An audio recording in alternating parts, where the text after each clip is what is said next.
आज आदरणीय प्रधानमंत्री महोदय जी ने भी इसका जिक्र किया, लेकिन हमेशा की तरह उन्होंने आधी बात बोल दी। उन्होंने कहा, सदन को ये बताया कि विरोध करने वाले कौन थे, उन्होंने ये नहीं बताया। उन्होंने कहा कि इसका विरोध हुआ, कौन किसने विरोध किया और नहीं बताया। विरोध तो आप ही ने किया था, भाजपा ही महिला आरक्षण के चैंपियन, प्रस्तावक और सबसे बड़े समर्थक रहे हैं। इनके पूरे भाषण में यही बात थी, जबकि ये कह रहे थे कि इन्हें इसका श्रेय नहीं चाहिए। कोई भी महिला आपको बता देगी कि बार बार बहकाने वाले पुरुषों को महिलाएं झट से पहचान लेती हैं। ये हमारे देश की सच्चाई है कि प्रतिनिधित्व का सवाल जनसंख्या के सवाल से जुड़ा हुआ है।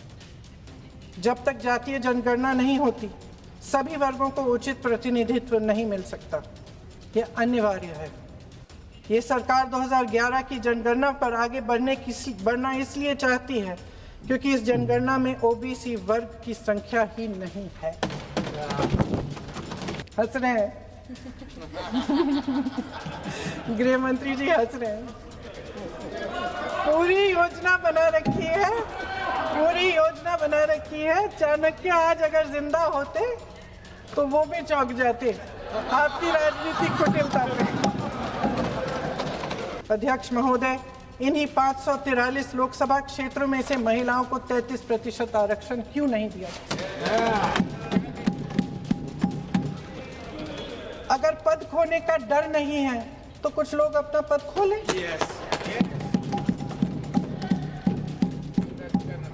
इसी में से SC ST का जो दर्जा है, SC ST में महिलाओं का आरक्षण 33% हो जाए, 1/3 आरक्षण हो जाए, ओबीसी का भी उचित आरक्षण हो जाए, आज पारित हो सकता है। आदरणीय प्रधानमंत्री महोदय जी, इस देश की महिलाओं का वाकई आप सम्मान करते तो उनका राजनीतिक इस्तेमाल न करते। नए तीवर के साथ आ रही है आपकी पसंदीदा मासिक पत्रिका दलित दस्तक। नीचे दिए गए नंबर पर आज ही संपर्क करिए या व्हाट्सएप करिए। आदरणीय अध्यक्ष महोदय जी, आज इस विषय पर आपने मुझे बोलने का मौका दिया, इसके लिए मैं आपकी बहुत बहुत आभारी हूँ।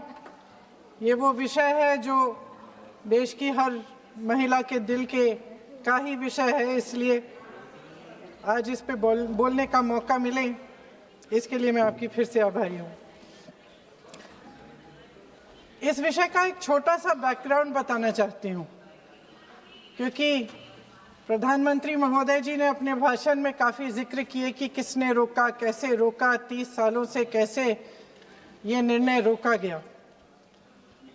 तो इसका बैकग्राउंड ये है, मेरे सत्ता पक्ष के साथियों को शायद ये बात पसंद नहीं आएगी, लेकिन इसका ऐतिहासिक बैकग्राउंड ये है कि इसकी शुरुआत भी नेहरू नाम के एक व्यक्ति ने ही किया। लेकिन घबराइए नहीं, ये वो नेहरू नहीं है जिनसे आप इतना कतराते हैं। ये उनके पिताजी मोतीलाल नेहरू जी ने एक रिपोर्ट तैयार की थी 1928 में, और उस प्रतिवेदन को उन्होंने कांग्रेस पार्टी की कार्य समिति को दिया था। वो एक समिति के अध्यक्ष थे। उसमें उन्होंने 19 मूल अधिकारों की सूची बनाई थी। 1931 में सरदार पटेल जी की अध्यक्षता में कांग्रेस अधिवेशन हुआ था कराची में। उस कराची अधिवेशन में इस प्रस्ताव को पारित किया गया और वहीं से ये शुरुआत हुई कि महिलाओं का समान अधिकार हमारे देश की राजनीति में शामिल हुआ। उसी समय 1 वोट 1 सिटीजन 1 वैल्यू का सिद्धांत भी हमारी राजनीति में स्थापित हुआ। आपको ताज्जुब होगा ये जानकर कि जबकि इस सिद्धांत की वजह से हमारे देश में महिलाओं को वोट देने का अधिकार आज़ादी के पहले दिन से मिला, अमेरिका जैसे देश में ये अधिकार उन्हें इस अधिकार के लिए 150 साल इंतजार करना पड़ा, संघर्ष करना पड़ा। हमारे देश की राजनीतिक व्यवस्था में महिला आरक्षण लागू करना भी दुनिया में एक ऐसा ही अनोखा कदम था। पंचायतों और नगर पालिकाओं में 33% आरक्षण का प्रावधान भी भारतीय राष्ट्रीय कांग्रेस की सरकार ने स्वर्गीय राजीव गांधी जी के नेतृत्व में सदन पटल पर पहली बार पेश किया, मगर उस समय ये प्रावधान पारित नहीं हो पाया। आज आदरणीय प्रधानमंत्री महोदय जी ने भी इसका जिक्र किया, लेकिन हमेशा की तरह उन्होंने आधी बात बोल दी। उन्होंने कहा, सदन को ये बताया कि विरोध करने वाले कौन थे, उन्होंने ये नहीं बताया। उन्होंने कहा कि इसका विरोध हुआ, कौन किसने विरोध किया और नहीं बताया। विरोध तो आप ही ने किया था, भाजपा ने किया। कुछ सालों बाद स्वर्गीय श्री पीवी नरसिम्हा राव जी के नेतृत्व में कांग्रेस सरकार ने इस कानून को सदन में पारित करके लागू किया। आज अपने भाषण में प्रधानमंत्री जी ने जब पंचायत की आंदोलित महिलाओं का जिक्र किया, तो ये समझ लीजिए कि इस कदम के चलते ही आज 40 लाख पंचायत प्रतिनिधियों में से 15 लाख महिलाएं हमारे लोकतंत्र में भागीदार हैं। 2010 में स्वर्गीय प्रधानमंत्री डॉक्टर मनमोहन सिंह जी और यूपीए की अध्यक्ष श्रीमती सोनिया गांधी जी के नेतृत्व में कांग्रेस पार्टी ने लोकसभा और विधानसभा में महिलाओं को आरक्षण देने का फिर से प्रयास किया। राज्यसभा में इसे पारित भी कराया, लेकिन लोकसभा में आम सहमति नहीं बन पाई। 2018 में आदरणीय श्री राहुल गांधी जी ने मोदी जी को एक पत्र लिखा और उस पत्र में उन्होंने कहा कि ये महिला का जो आरक्षण है ये 2019 तक लागू हो जाना चाहिए। मुझे लगता है कि यहाँ आकर प्रधानमंत्री जी राहुल जी का मजाक तो बना लेते हैं, लेकिन घर जाके उनकी बातों पर गौर करते हैं,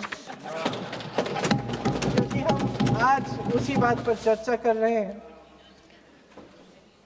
वैसे आज प्रधानमंत्री जी की बातों से ये लगा कि भाजपा ही महिला आरक्षण के चैंपियन, प्रस्तावक और सबसे बड़े समर्थक रहे हैं।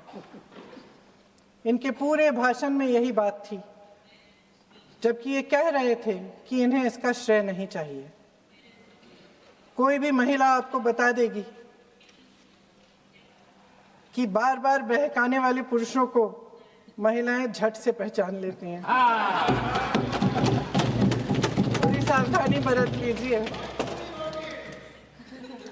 पकड़े जाएंगे।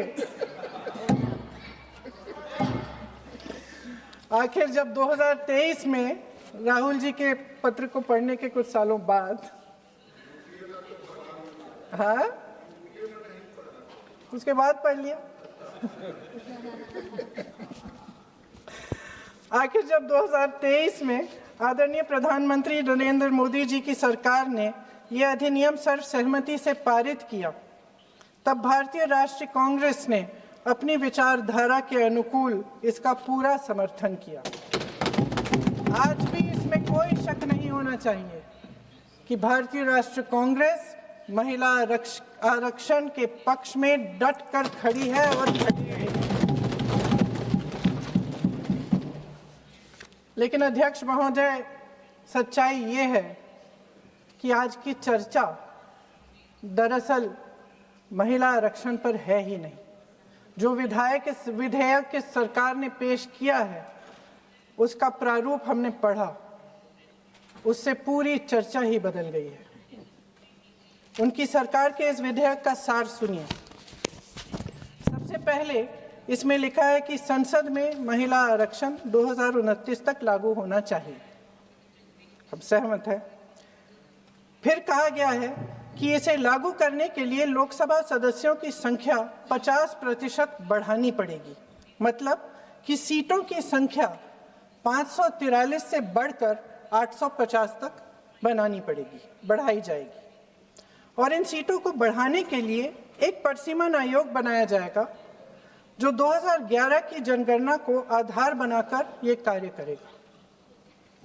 ऊपर से इसमें कोई आपत्तिजनक बात नहीं लगती, मगर इसे गहराई से समझा जाए तो इसका असली मकसद उभरता है। वह राजनीति की बू जिसका जिक्र प्रधानमंत्री महोदय ने किया, वे राजनीति की बू इसमें पूरी तरह से घुली हुई है। दरअसल इसी सरकार ने महिला आरक्षण का जो विधेयक सर्वसहमति से 2023 में पारित कराया था, उसमें 2 चीजें थी जो इस विधेयक में नहीं है। उसमें लिखा था कि इसे लागू करने से पहले नई जनगणना और परसीमन कराई जाएगी। अब अचानक क्या हो गया? मन बदल गया। वही सरकार पुराने आंकड़ों के आधार पर क्यों आगे बढ़ना चाह रही है और इतनी जल्दबाजी क्यों? अध्यक्ष महोदय, ये हमारे देश की सच्चाई है कि प्रतिनिधित्व का सवाल जनसंख्या के सवाल से जुड़ा हुआ है। जब तक जातीय जनगणना नहीं होती, सभी वर्गों को उचित प्रतिनिधित्व नहीं मिल सकता। यह अनिवार्य है। ये सरकार 2011 की जनगणना पर आगे बढ़ना इसलिए चाहती है क्योंकि इस जनगणना में ओबीसी वर्ग की संख्या ही नहीं है।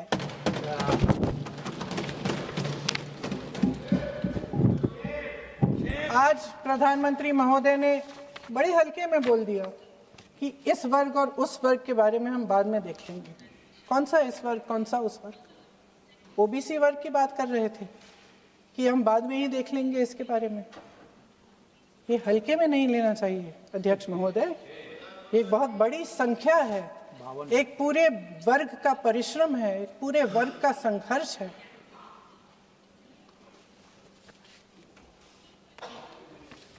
इसे टेक्निकल मुद्दा बता के उन्होंने अपना पल्ला झाड़ दिया। हम इनकी मांग कर रहे हैं, हम इनकी ज़रूरतों को आगे कर रहे हैं, हम कह रहे हैं कि इनको भी अपना हक मिलना चाहिए, और प्रधानमंत्री जी ने उसको एक टेक्निकल मुद्दा बता दिया। हमारे प्रधानमंत्री महोदय किस बात से घबरा रहे हैं? इसी बात से ना कि जब नई जनगणना होगी तो इस ओबीसी वर्ग के असली आंकड़े निकलेंगे और उसमें पता चलेगा कि ये वर्ग कितना मजबूत है, कितना बड़ा है,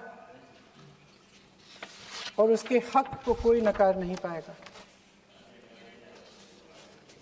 2011 की जनगणना को परसीमन का आधार बनाकर प्रधानमंत्री जी ओबीसी वर्ग की ये हक छीनना चाहते हैं। उनके साथ एक बहुत बड़ा अन्याय करने जा रहे हैं। अध्यक्ष महोदय, कांग्रेस पार्टी कभी नहीं होने देगी। हमारा संविधान सबका है, ये देश एक एक देशवासी का है। किसी एक का हक छीनकर इसे नहीं चलाया जा सकता। इस विधेयक में सिर्फ यह अभाव नहीं है, एक और खतरनाक अभाव है। संसद का 50% विस्तार प्रस्तावित है, लेकिन इसके लिए कोई ठोस प्रक्रिया के बारे में एक भी शब्द नहीं लिखा है। आश्चर्य की बात यह है कि इतने बड़े परिवर्तन के नियम क्या होंगे, कैसे किया जाएगा, इसके बारे में पूरे विधेयक में एक भी शब्द नहीं है। महोदय, संसद में भारत के हर प्रदेश की भागीदारी 1971 में निश्चित तौर पर तय की गई थी और इसमें परिवर्तन लाने पर रोक लगाई गई थी, लेकिन इस विधेयक के तहत ये सब बदलने जा रहा है। आदरणीय प्रधानमंत्री महोदय जी और उनके अन्य मंत्रियों के खोखले आश्वासनों के बावजूद यह निश्चित है कि संसद में प्रदेशों के वजन का परिवर्तन किया जाएगा। हमारे लोकतंत्र की व्यवस्था में इतने बड़े परिवर्तन के लिए पूरी प्रक्रिया बनी हुई है, मगर इनकी योजना यही है कि प्रक्रिया को नकारा जाएगा। जिस तरह असम में इन्होंने मन चाहे सीटों को काटा पीटा, विपक्षी दलों के नेताओं की सीटों का विभाजन किया और अपने राजनीतिक फायदे के लिए नई सीमाएं बनाई, उसी तरह ये पूरे देश में इसका मतलब ये है कि परसीमन आयोग में सरकार द्वारा चुने गए 3 जने इस पूरे देश के प्रदेशों का वजूद, देश के लोकतंत्र में उनकी भागीदारी और उनका महत्व तय करेंगे। लोकतंत्र को खत्म करने की शुरुआत तो इस सरकार ने चुनाव आयोग, न्यायपालिका, मीडिया और अन्य संस्थाओं पर अपना पूरा दबाव डालकर शुरू कर ही लिया था, मगर अब लोकतंत्र पर खुला वार होने जा रहा है। अगर ये विधेयक पारित होता है तो समझ लीजिए कि इस देश में लोकतंत्र खत्म हो जाएगा। अध्यक्ष महोदय, मौजूदा सरकार एक बार फिर इस देश की जनता की आंखों में धूल झोंकने का काम करके देश की अखंडता पर बहुत बड़ा हमला कर रही है। एक तरफ महिला आरक्षण की बड़ी बड़ी बातें, तो दूसरी तरफ गुप्त रूप से ओबीसी वर्ग का हक छीना जा रहा है और कुछ प्रदेशों की ताकत कम करके लोकतंत्र की धज्जियां उड़ाकर अगले चुनाव के लिए अपनी पार्टी की मजबूती का ढांचा बनाया जा रहा है। हंस रहे हैं गृह मंत्री जी, हंस रहे हैं। पूरी योजना बना रखी है। चाणक्य आज अगर जिंदा होते तो वो भी चौंक जाते आपकी राजनीतिक कुटिलता पे।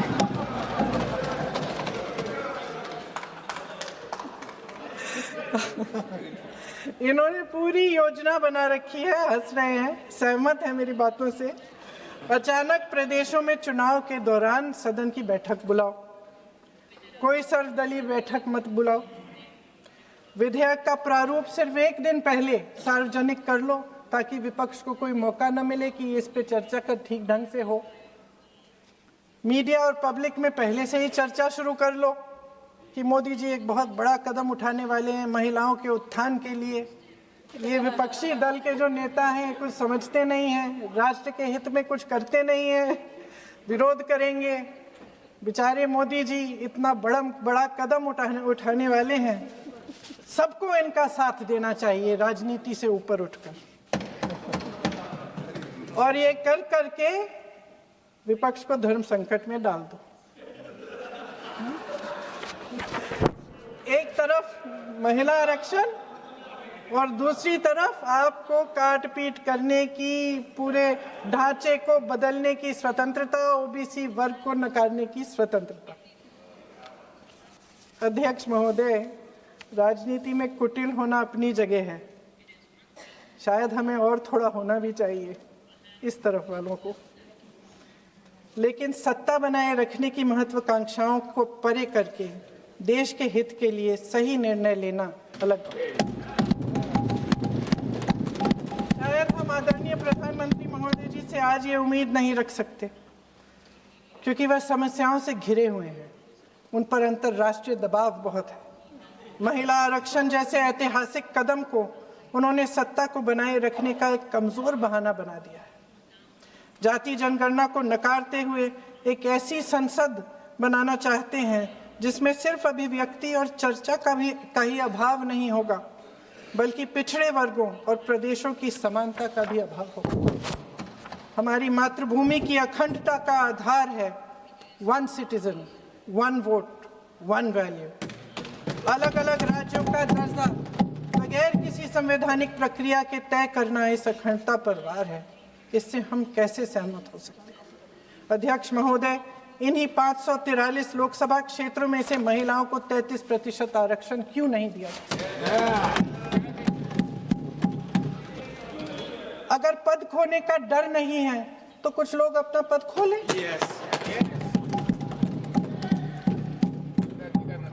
इसी में से SC ST का जो दर्जा है, SC ST में महिलाओं का आरक्षण 33% हो जाए, 1/3 आरक्षण हो जाए, ओबीसी का भी उचित आरक्षण हो जाए, आज पारित हो सकता है। शुभ काम भी हो जाएगा, बेवजह प्रक्रियाहीन परिसीमन से देश का नुकसान भी नहीं होगा और काला टीका भी काम आ जाएगा।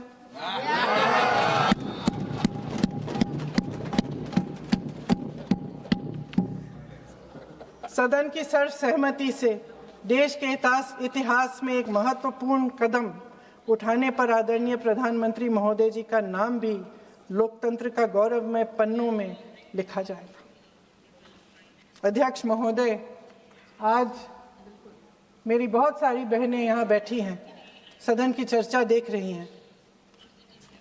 हम चाहे बड़े शहरों में रहती हों या छोटे कस्बों में, गांव में, चाहे पढ़ी लिखी हो, कभी भी सभागृह की गैलरी की चर्चा नहीं करते सदन में। फोटो दिखा रहे हो?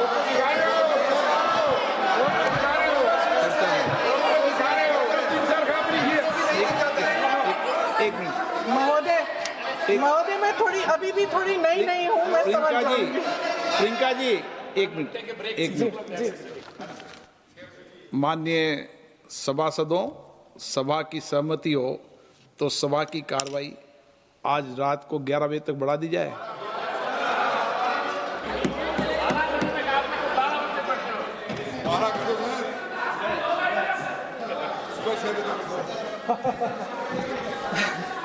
अध्यक्ष महोदय, हम चाहे बड़े शहरों में रहती हों या छोटे कस्बों और गांवों में, चाहे पढ़ी लिखी हों या हमने अवसरों की कमी का सामना किया हो, महिलाएं ही अपने समाज का बोझ अपनी दृढ़ता और मजबूत इच्छा शक्ति से अपने कंधों पर उठाती हैं।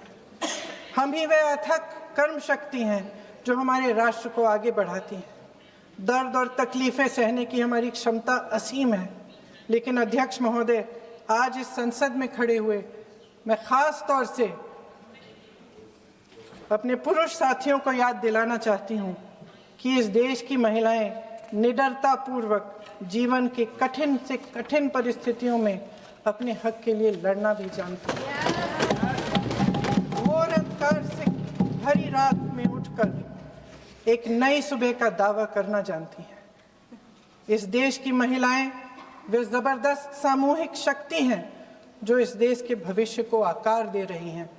इसलिए अध्यक्ष महोदय, आपके द्वारा मैं आदरणीय प्रधानमंत्री महोदय जी को ये कहना चाहती हूँ कि अगर वे इस ऐतिहासिक कदम को ईमानदारी से उठा रहे होते तो पूरा संसद इनके साथ एकजुट होकर इसे पारित करता। लेकिन देश की महिलाओं के नाम पर इस देश के बुनियादी ढांचे, इसकी अखंडता के साथ खिलवाड़ करने की कोशिश ने इस विधेयक का मकसद ही बदल डाला है। हमारी संसद को कमज़ोर करके अपनी सत्ता को कायम रखने की एक खोखली कोशिश साबित हुई है। आदरणीय प्रधानमंत्री महोदय जी, इस देश की महिलाओं का वाकई आप सम्मान करते तो उनका राजनीतिक इस्तेमाल न करते। ये आपकी हस्ती, आपके पद, उसकी गरिमा और आपके दायित्व के प्रतिकूल है। आपने ही कहा था कि भारत की हर नारी का ये हक है, उसका अधिकार है, किसी की मेहरबानी नहीं। आज नहीं तो कल उसे ये हक मिलेगा और इस हक को वे पूरी जिम्मेदारी से देश की अखंडता और एकता को बचाने के लिए इस्तेमाल करेगी। हम आपके इन तीनों विधेयकों का सख्त विरोध करते हैं। लेकिन अभी भी आप एक ऐसा निर्णय ले सकते हैं जो सर्वसहमति से इस सदन में पारित हो जाएगा और हमारे देश की हर नारी को अपनी असली शक्ति को धारण करने का मौका मिलेगा। मैं आपके द्वारा प्रधानमंत्री जी से अपील करती हूं कि मन बनाएं, साहस करें, सही निर्णय ले लें। हम सब उनके साथ खड़े रहेंगे। धन्यवाद।